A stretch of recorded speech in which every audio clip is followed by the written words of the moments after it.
This is the Sex and Psychology Podcast, the sex ed you never got in school and won't get anywhere else. I am your host, Dr. Justin Lehmiller. I am a social psychologist and research fellow at the Kinsey Institute and author of the book, Tell Me What You Want, The Science of Sexual Desire and How It Can Help You Improve Your Sex Life.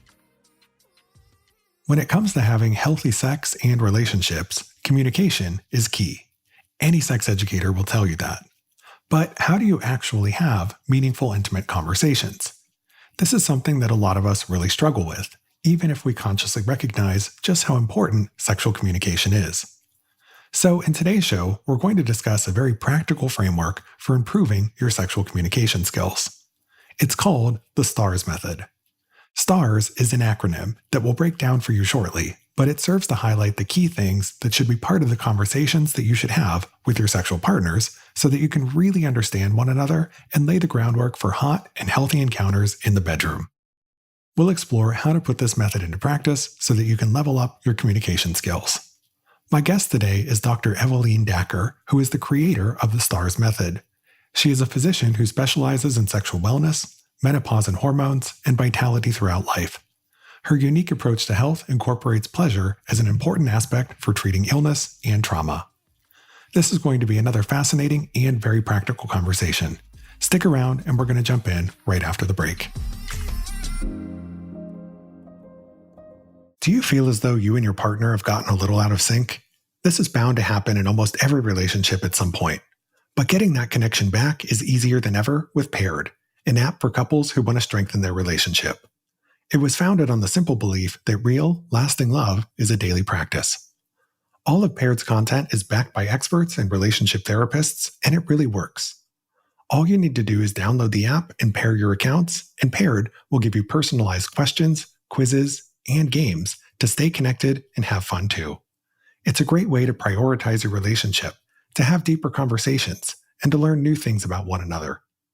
For example, one of the questions my partner and I recently got on the app was to name one new activity that we could try together this month. My partner and I each thought of completely different things that both sound like a lot of fun, and now we have our next few date nights planned. I love activities like this because they give you that little nudge that you need to step out of your routines. Whether you're just a few dates in or you've been together a long time, find the time to connect with your partner and nourish your relationship. With the Paired app, it's easy and fun, and it takes just 5 minutes a day. Head over to paired.com/Justin to get a 7-day free trial and 25% off if you sign up for a subscription. Just go to paired.com/Justin to sign up today. Practice love every day with Paired, the #1 app for couples. Download the app at paired.com/Justin. Hi, Eveline, and welcome to the Sex and Psychology Podcast.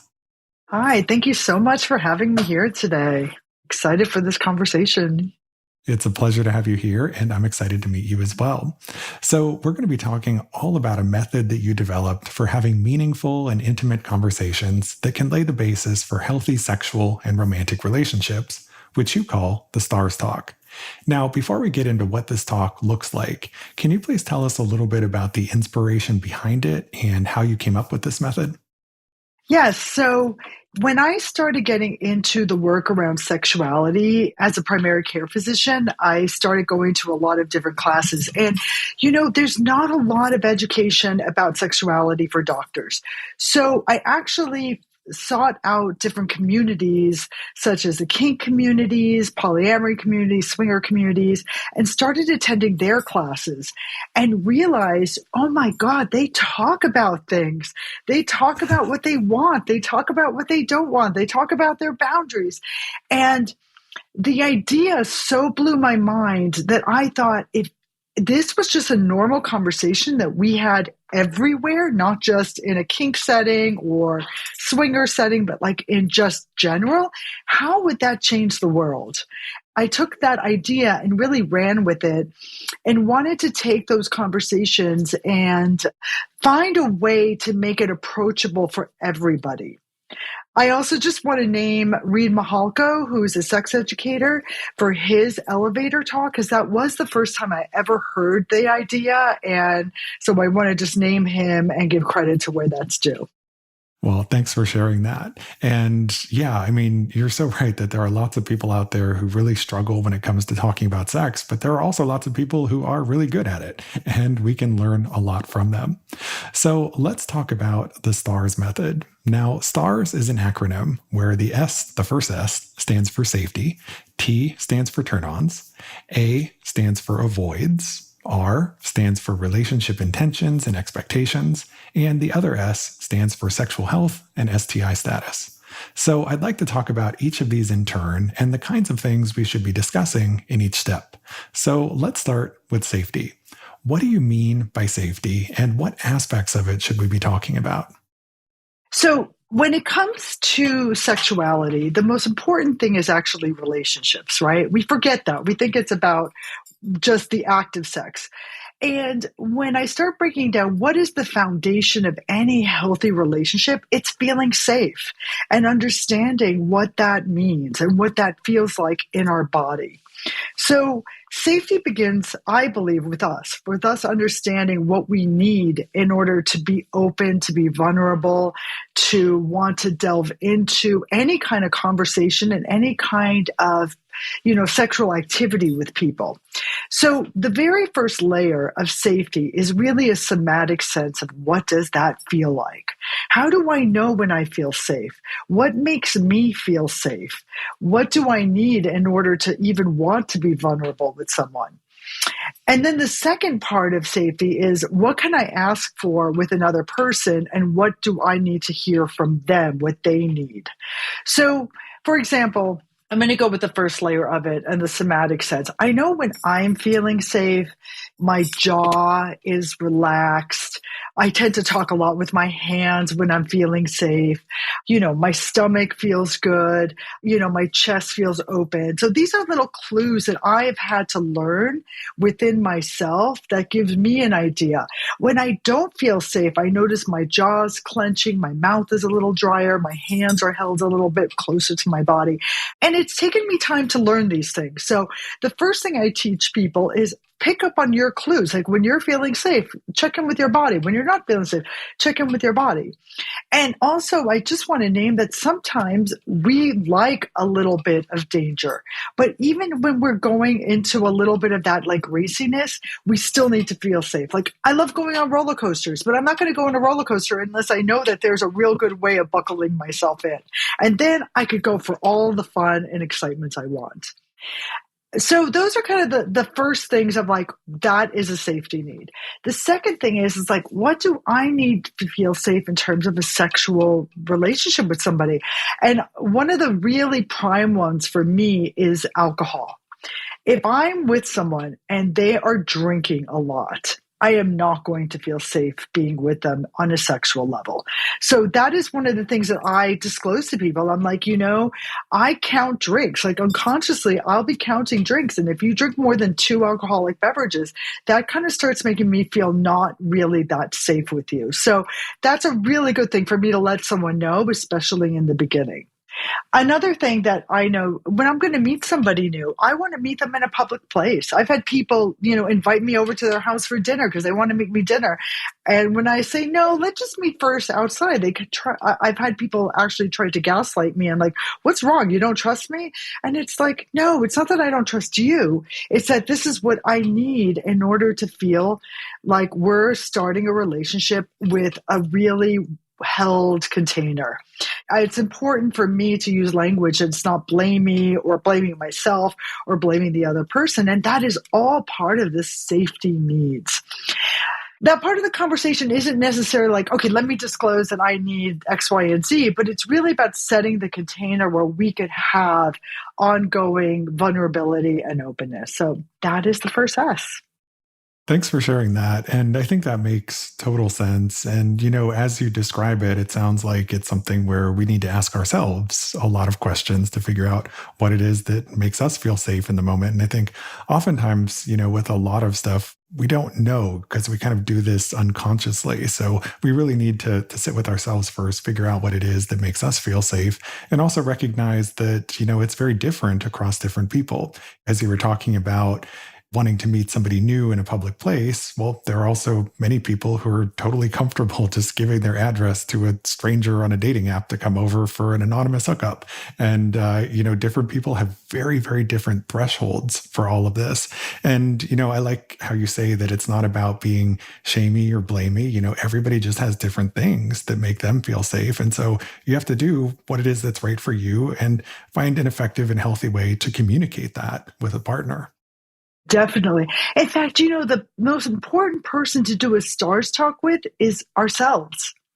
And when we break this down, it's stuff that we may not even be conscious in having thought of, and we just take it for granted. So that actually really segues well into the next two, which is our turn-ons, or the things we like, and our avoids, which is the things we don't like, or our boundaries.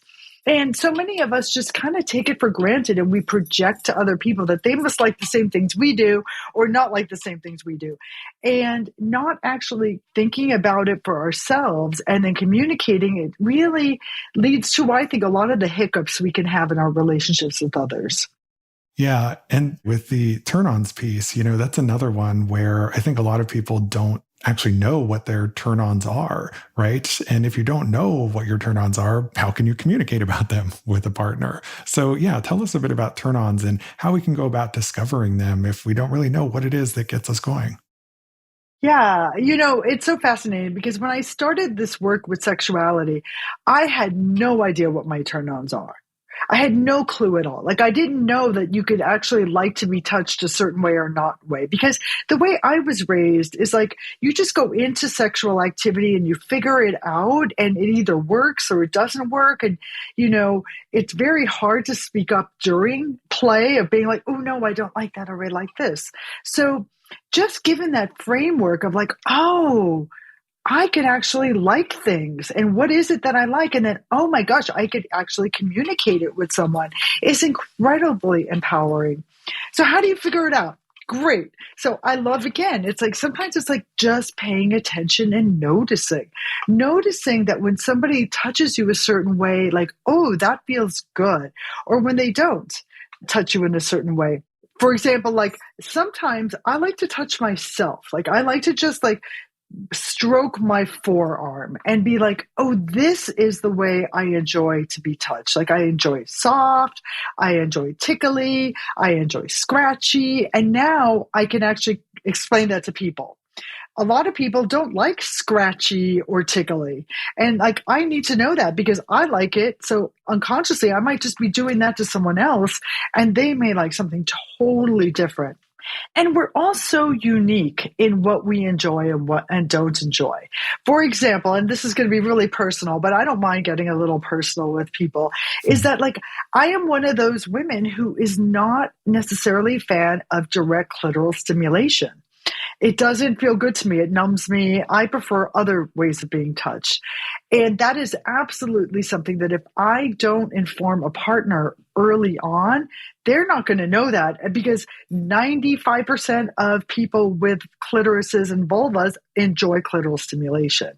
So that has saved so much on my end of of like, oh no, and then they don't know what they're doing wrong, because it really helps prevent a lot of those hiccups that we can have with one another.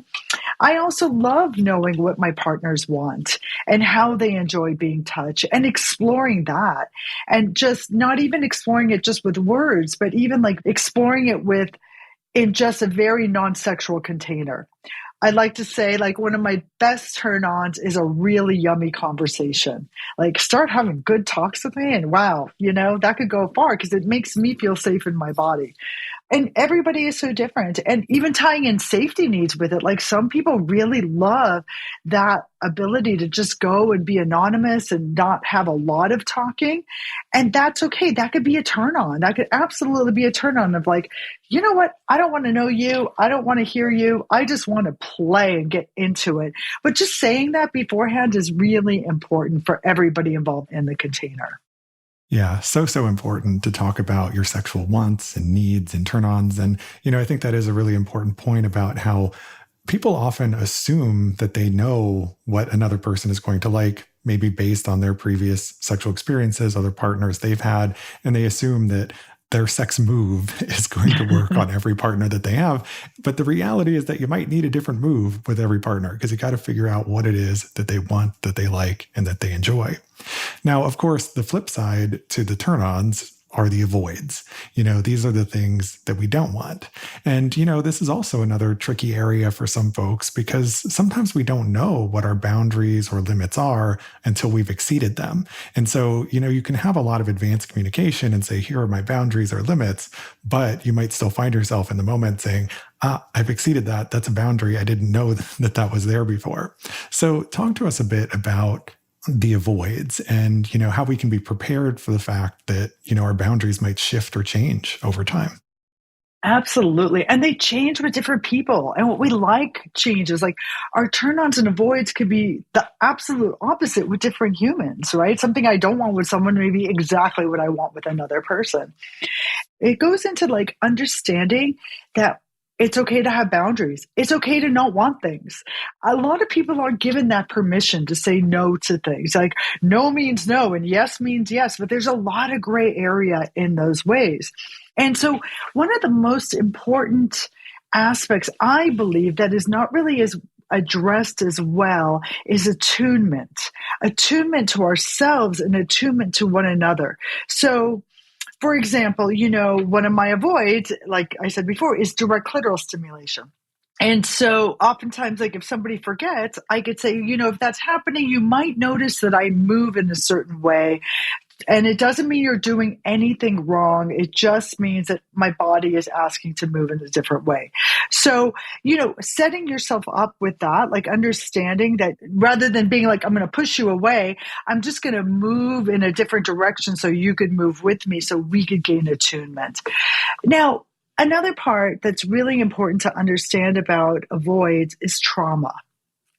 I want to take a deep breath with that, because I know we use that word a lot and we are all carry trauma in our body. And I really believe that it comes out and could show up a lot when we're in our most vulnerable state, which is sexually.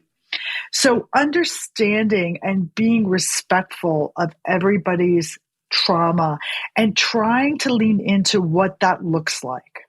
For some people, a trauma response could be dissociative, right? And in a sexual encounter, that could look like you're just in space or you're really in your body when you're really checked out. So one of the things that I say to people, if I'm in a dissociative space or if you're not sure, just look at my eyes or ask me to open my eyes. And like opening my eyes will get me back into the present.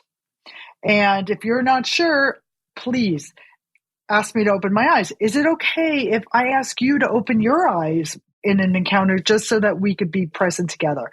So that's like a really quick check-in on how I kind of navigate trauma and trying to understand how to maintain presence with someone, because attunement is really, I believe, where we want to go with our consent is to try to figure out how to be attuned with another and navigate those turn-ons and avoids together rather than feeling we're just alone in it.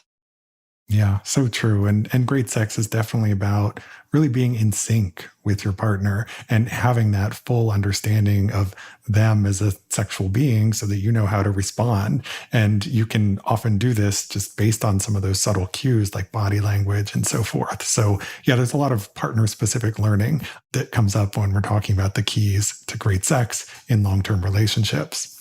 Now, next, we have relationship intentions and expectations. And this one is really important to me as a researcher who has extensively studied friends with benefits.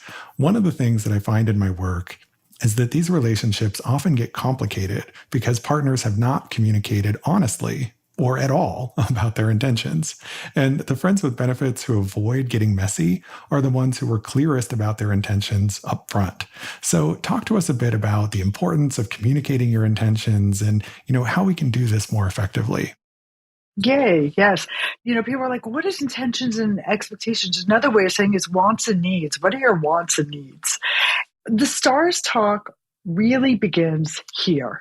It really begins with the R, because if you don't have an alignment with the R, you're not going to get into your turn-ons and avoids. I mean, the acronym just doesn't work as well if calling it rats than calling it stars. So, I agree. but here's where we kind of understand, like, who are we? What is our identity? What is it that I want? What does sex mean to me? What do I want from sex? Do I want the physical turn ons? Do I want the emotional connection? Do I want to build a relationship with someone? Do I just want to be friends and have something casual? And then specifically, what is it that I want with you? Because I may want a long-term relationship, but then with you, I may just want to be friends with benefits because it works. So let's be clear about that. Let's make sure we're on the same page and what our wants are, not just in general, but in specifically with you. You know, depending on how you meet people, it could be easily done. If you're on a dating app, just be very clear. When I've been on dating apps and I'm like, what are you wanting? And they're like, oh, I want a woman who's like, is fun and playful. I'm like, no, but specifically, what is it that your heart and your body wants? Do you want sex? Do you want a sexual relationship that might or might not lead? Like, what is it you want? Because I'm not going to know whether to go forward unless we're in alignment. It could be hard for people because it's confusing. And this is where again, I go back to like the most important person to have a stars talk is ourselves. We got to be honest with ourselves. And when we approach a new relationship with someone in this way, then we really avoid that game we play with one another of like, I don't know what I want. I'm going to want what you want. And then be upset when they're not giving you what we want. But even in a long-term relationship where we've been with a partner, it's always good to check in and be like, are we in alignment? Is our relationship changing? Are we now in round 2.0 or 4.0? And checking in over time, this is not a one-time conversation, this is what I'm trying to say. Like understanding our wants and how that changes. Even our identity can change over time. Then the next one is our needs, you know, our expectations. Like, what do we need? I know that, you know, for some people, they don't really need very much. It's like, hey, let's do this and goodbye. Thank you. We're good to go. Versus other people are like, you know what? I really need to be checked in. I need a text. I need to feel good. This is also a really good place. I love the concept of aftercare. Aftercare is a concept that comes out of the kink community that after you do a scene, you actually take some moment after the scene is done to ground back in, to show care. And this blows me away. Why are we not doing this all the time? Like, why don't we check in and say, wow, after I have, you know, a sexual encounter, I like to be held. There are other people that have told me, like, I don't like to be touched after sex. I need to ground in by myself. And every time I have to walk away and my partner gets so upset because they think I'm rejecting them when I'm not rejecting them, I just really need to ground back into my body. And I'm like, wow, what if you actually told them that? Imagine how much more helpful it would be to say, I need a little time alone after sex because I need to just ground back into myself. And then that avoids so much other discomfort. Or I really like to have ice cream. Could you bring me ice cream afterward or coffee in bed? I mean, these are little things, but they really can express our love languages and how we can make the container safer and more wonderful for each other. So I want to bring in this concept of aftercare to everybody in the mainstream and just everybody in general.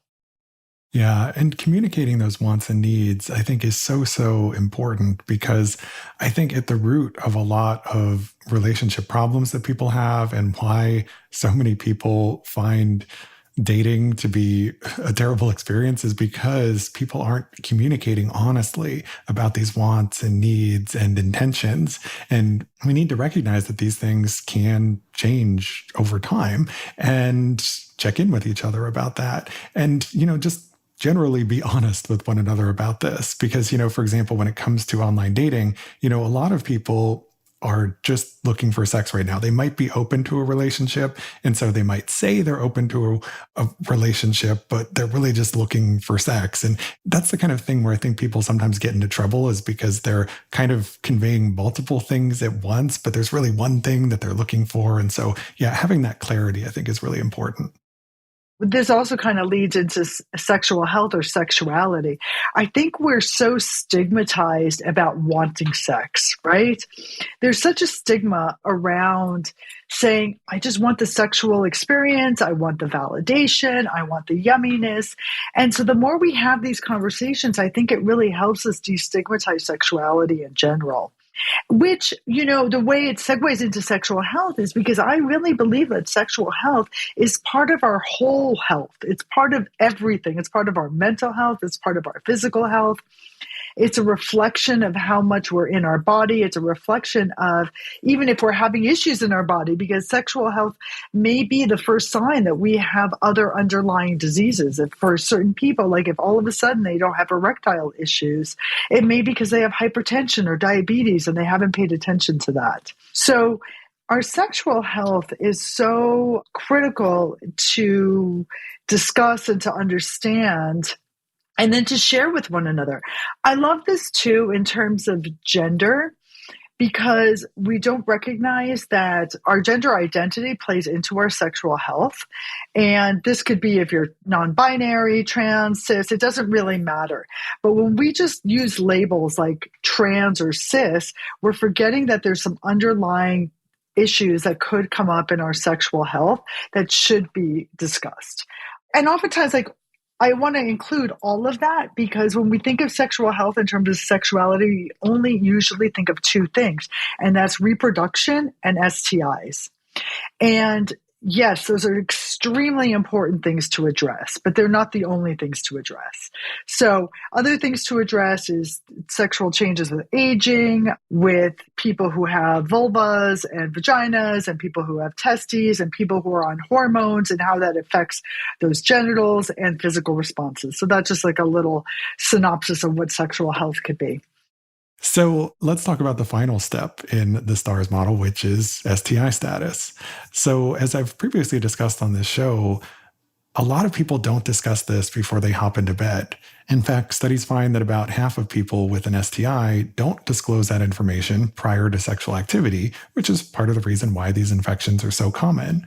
But people aren't having this conversation because they feel nervous or embarrassed, or they're worried about rejection. So share some tips with us on how we can talk about STI status, make that a little easier, and the kinds of things we should be discussing here. Yeah. Everybody's a little different, and there's many different ways of doing it. But for me, just normalizing the conversation and normalizing it in the sense of saying, the last time I had an STI check was in August. I was checked for whatever you were checked for, because it's important that we know what we're checked for. And my results were X, Y, and Z. I also have this X, Y, and Z chronic infection. And this is how it shows up for me, and this is what it means to me. Is there any more information that you need to know? And what about you? One of my very good collaborators, Courtney Brame, who has an organization called Something Positive for Positive People, did a recent survey of people with herpes and showed that 36% of people with herpes do not disclose their status. And when I ask people, why wouldn't you disclose your status? It's because, one, rejection. That fear of rejection is so high. And that is just a human emotion. I don't want to minimize that. Rejection could physically hurt. Rejection could feel humiliating and shameful. And there's no shortcut around that except processing through those feelings and understand that yes, there may be people who don't want to be engaged with someone with herpes or HPV or HIV or hepatitis. And we just got to respect them for where they're coming from. And at the same time, it doesn't minimize us as people to have these infections. I also really like to remind people, since 2024 in the United States, 1 million people have died from COVID. 1 million people have died from COVID. In the same time period, not one person has died from genital herpes. And therefore, which one are we scared of? We're not scared of COVID. Most people aren't. Most people are fine not wearing masks and being close to one another. Most people are like, okay, we all have it, or gotten it, and we're not going to be scared about it. Yet we're so terrified of something like herpes, which can be very well managed, which doesn't mean that you're going to share it with somebody. Part of it is people not understanding the infections themselves, not understanding the consequences and how to reduce that infection and how to reduce the transmission. But one of the really important ways that I always say, the most important thing is get tested and communicate. The more we test, normalize testing and screening, the more we normalize this and the more we normalize these conversations, we are going to reduce STI transmission. It will happen. There's so much less STI transmission in ethical non-monogamy because people get tested. There's so much sex that happens in ethical non-monogamy, but because people are getting tested and talk about it, the transmission rate is way less than in people who are monogamous or serial monogamous. Yeah, I think you make a lot of important points there, that there is a lot of irrational fear of a lot of STIs that I think leads to perpetuating shame and stigma around STIs. But also the single biggest thing we could do to reduce the spread of STIs would be to normalize these conversations, to encourage people to get tested so that they know their status and they can talk about it and communicate about it effectively.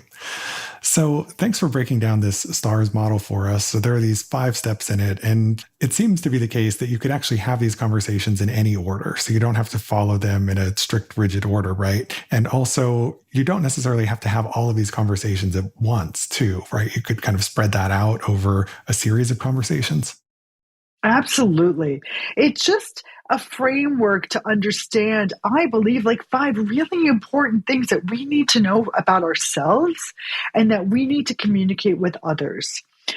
It could be done in a Google document. It could be done texting. It could be done in a conversation that happens over time. It really is not like it has to be done in one specific way. It's just a model to really think about what it is that we need and the importance of communicating that with another person or other people. Yeah. Thank you for developing this model. And I think it's going to be very useful to a lot of people. And I'm really looking forward to speaking more with you in the next episode, where we're going to be talking all about tips for staying sexually healthy throughout our entire lives.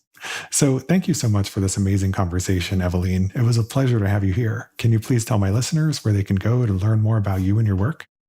You could go to my website, EvelineDacker.com. There's a STARS website that's about my sexual communication model, which is MakeTimeForTheTalk.com. You could find me on Facebook with just my name, Eveline Dacker, and you could find me on Instagram at SexMedDoc. Well, great. I will be sure to include links to all of that in the show notes. Thank you again so much for your time. I really appreciate having you here. Yes, thank you for such a wonderful conversation. Thank you for listening. To keep up with new episodes of this podcast, visit my website, Sex and Psychology, at sexandpsychology.com, or subscribe on your favorite platform, where I hope you'll take a moment to rate and review the show.